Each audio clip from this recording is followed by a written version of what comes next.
Tanggal angas ni Ja Morant at ng rookie na si Zach Edey kay LBJ. Gigil na gigil ang Los Angeles Lakers. Napasuntok pa si Austin Reeves, mamaw si AR, Luka at LBJ.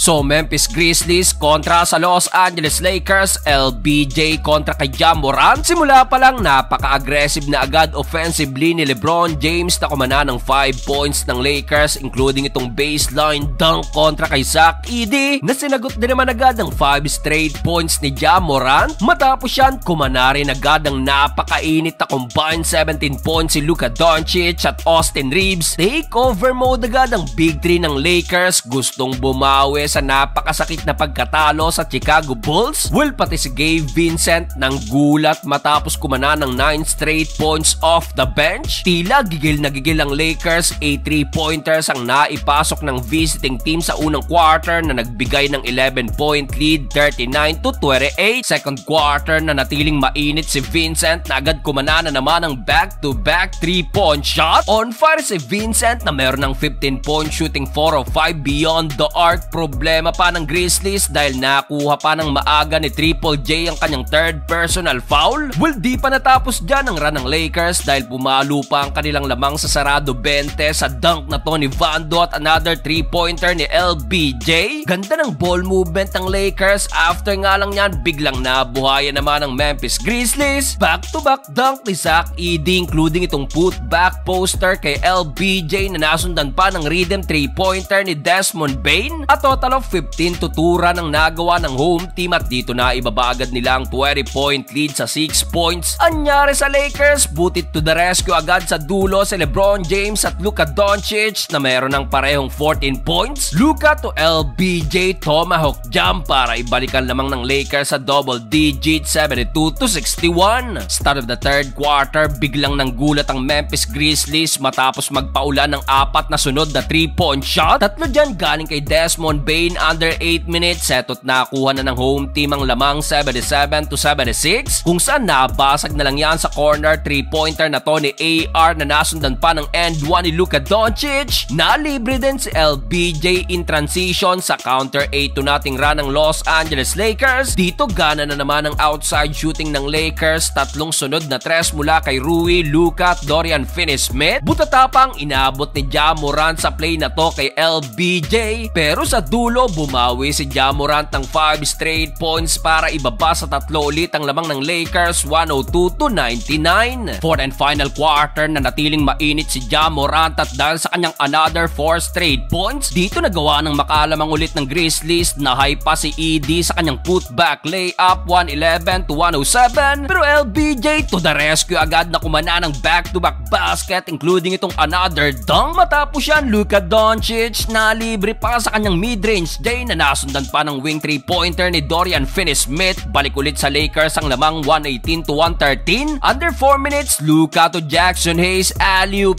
dunk. Grabe ang focus ng Lakers. LBJ to Rui na nasundan pa ng LBJ to AR and 1. Napasuntok na lang sa hangin si Austin Reeves dahil dito pumalo ulit ang lamang ng Lakers sa 9-point lead under a minute mark, 129-120. Dahil dyan sa uli, panalo ang Lakers sa likod ng halimaw na combined 85 points ni Luka, AR at LBJ.